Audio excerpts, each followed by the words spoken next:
Good morning, folks. It's bang on 8:30. This is the Property News Live. Don't forget to say hi, tell us where you're from, and we can get straight into today's property news. Hi, I'm Rick Gannon. Welcome back to my channel.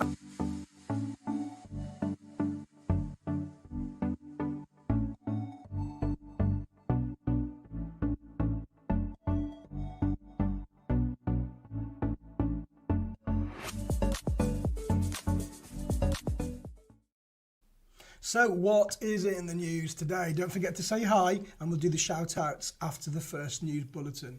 Letting agents are being advised by an industry supplier to carry out essential checks now to prepare for a possible housing market lockdown. The letting partnership claims that uncertainty is mounting in the industry about further government restrictions as the coronavirus pandemic continues its pace. Chris Mason, operations manager at the Lettings Partnership, says that letting agents have time to prepare now for any lockdown of the housing market, so it's important to have plans in place if the government decides to change its strategy. We've all seen how quickly the situation around the pandemic can change over the last challenging year, so it's critical for agents to have a strategy in place. Bank cards and bank secure keys, which will need to be given to employees to take home so that they can do their job remotely, and an inventory of these should be kept. Lettings agents should also carry out spot checks on bank account details for any unusual activity. So Mason adds that there are 5 key areas to check ahead of any possible restrictions if you are a letting agent. Number 1, inventories. If letting agents have to work from home again, they will need to take home some items and you'll need to create an inventory of these items to map out which employees have them to avoid any confusion. Number 2, does it all add up?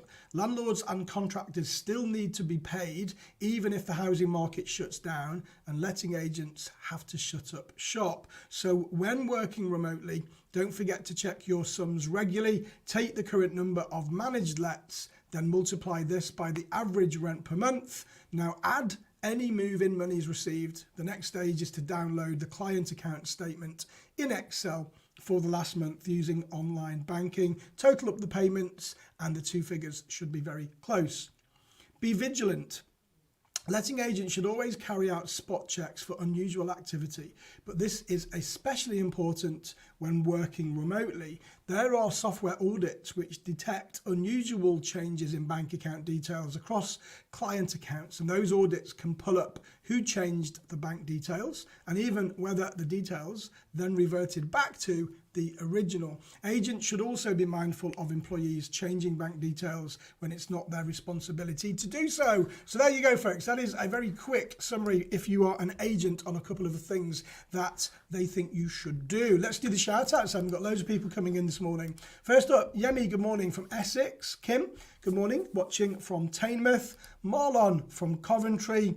And Mario, good morning from London. Miesko, watching from a sunny Cambridge. Where's the sun? Looking out my window. No sun here today. Good morning, Paz from Brighton. Good morning to Mihaela from London. And Kevin, you're watching from sunny Southampton. Eddie, good morning from Cape Town. You are the furthest one away. Let's give a thumbs up for Eddie, folks. Come on.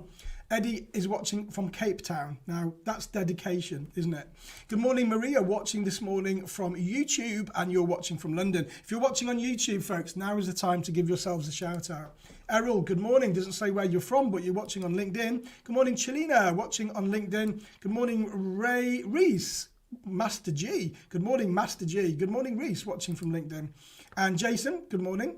Good morning, Adex from Coventry. And Steve from Teignmouth, and Puric from Ireland. All right, did we get any thumbs up for a Cape Town listener? That's pretty good, right? Okay, what's next on today's bulletin? Bit of positive news today.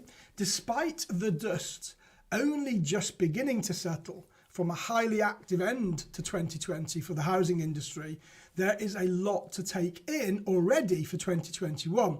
The UK's departure from the EU, vaccine rollouts and a new lockdown, just to name but a few. And while the ongoing pandemic is sure to dominate most of our lives for the foreseeable future, the housing market appears to be bearing up and set to perform well during a year of looming deadlines. Nikki Stevenson, the MD of Fine and Country, says that we are only just out of the gate of 2021 and already there is much to be discussed. The UK voted to leave the EU in 2016 and officially left the trading bloc on the 31st of January this year. 2020. The vaccine rollout has begun with the first dose of the Pfizer vaccine given on the 8th of December and the first dose of the Oxford AstraZeneca vaccine received on the 4th of January. With the vaccine rollout underway and a Brexit deal agreed, 2021 is looking far more optimistic despite a new lockdown. She says that the housing market has all but recovered following the forced closure in spring 2020. She adds that according to the Bank of England, mortgage approvals are only down by 0.9% when comparing January to November 2020 to the same period 2019.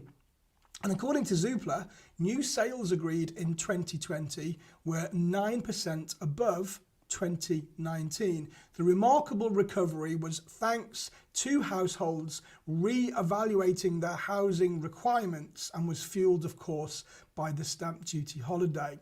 She goes on to say that last year ended with the housing market in a strong position, and according to Zoopla, demand in 2020 was 40% higher than in 2019, and although demand has slowed since summer, it remains 33% higher than last December, a previous peak following the general election. Stevenson comments that the Bank of England figures reveal that 104,969 mortgages were approved in November 2020, the highest since August 2007, pre-global financial crisis. According to HMRC, the number of transactions continued to rise, with 115,000 sales recorded in November 2020.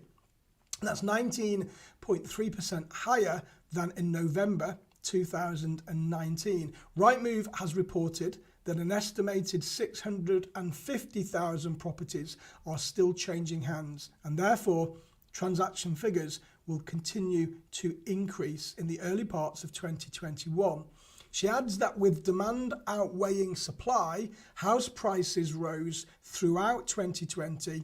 Nationwide reported a 7.3% annual increase in house prices in December, and the strongest house price growth in 6 years. House prices ended the year at 5.3% above the level prevailing in March when the pandemic struck the UK. The UK economy has been recovering from a record slump in 2020 when the UK faced its first lockdown. The economy was 7.9% according to the ONS, and that was smaller in October than it had been pre-lockdown. And recovery in November and December is expected to have slowed as increased UK restrictions were put in place. Now that the UK has officially left the EU and the vaccine programme is underway, we hope to see a continued recovery of the economy throughout 2021. The Financial Times survey of 90 leading economists expect it will take at least 18 months for the UK economy to return to its pre-pandemic size. What do we think of that then, folks? It's a bit of good news for a change. We don't often get good news in the property world, do we? Good morning to Paul from Godalming. Jason, good morning. Should be a news reporter. Thank you. Hey, if anyone's watching, I'm happy to do the news for you, folks. Just hit me up on LinkedIn or actually hit me up on Facebook. I'm here. I'm here, folks. You know, talk to me. Right, we've got some more spam coming in. Let's just get rid of the spam. Okay, we're getting some spam at this every now and again, aren't we? Jason saying you're very good at this. Thank you, Jason. If you know anybody that like a news reporter for property, I'm available. All right, I'm okay with that. Thank you for the comments. Okay, what's next today? Public funds are to be used to assist students in Northern Ireland cover their rent this year as they cope with remote learning and in some cases not being able to use accommodation that they've already paid for. The Northern Ireland Economy Minister, Diane Dodds, has written to all of the province's higher education institutions to remind them of their responsibilities regarding student welfare and to urge them to take all possible steps to ensure students are supported. In her letter, the Minister calls upon the higher education providers to take account of students being trapped in accommodation contracts which they can no longer use and to take action such as providing rental holidays or release from contracts for halls of residence. Dodds wants some of the institutions to consider contacting and negotiating with private landlords in regard to their accommodation for students not living in college halls of residence.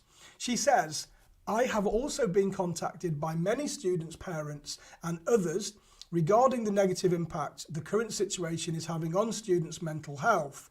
She says not only are they worried about their financial situation, they are also expressing concerns around value for money for the fees they are paying and changes to teaching methods having an impact on the quality of provision. To this end, I have asked the providers to make sure students are aware of the mental health support available to them and to take practical steps, including consulting with students at an early stage about plans for assessment. I also want them to consider appropriate safety nets. The 5 NI higher education institutes are Queen's University Belfast, Ulster University, Stranmillis University College, St Mary's University College and the Open University. What is next on today's news? Let's have a look if we've got any comments coming in, folks. So how are we getting on? Good morning. Still loads of people saying good morning. Good morning, Helen. Good morning to Stuart watching from Westbury. Okay, so finally today then, folks, just before we do the last news bulletin, please do click on the like button and the subscribe button if you're watching on YouTube, and don't forget that I'm here every day at 8:30 just sharing the news with you. No fluff, just pure content. If you do like this, if you are finding it valuable, if you could hit that share button, that would be absolutely fantastic and it would just get us out to more people. So former Labour MP Ed Miliband, now the Shadow Energy Secretary, says that the Green Homes Grant scheme is chaos. Media reports in recent days say that the high-profile £2 billion scheme has descended into confusion, with some renewable energy installers owed tens of thousands of pounds, whilst landlords and other property owners are waiting for up to 4 months to have low-carbon heating systems fitted. Ed Miliband says that this scheme has descended into absolute fiasco. The government needs to urgently sort out this mess and crucially make small businesses that they are paid what they are owed. Far from creating green jobs, the government's approach means workers in the renewable energy industry are actually being let go, worsening the economic crisis. This is yet another example of ministers cutting corners and outsourcing to companies that aren't up to the task. They must come clean about the details of this contract so taxpayers know exactly what their money is being spent on.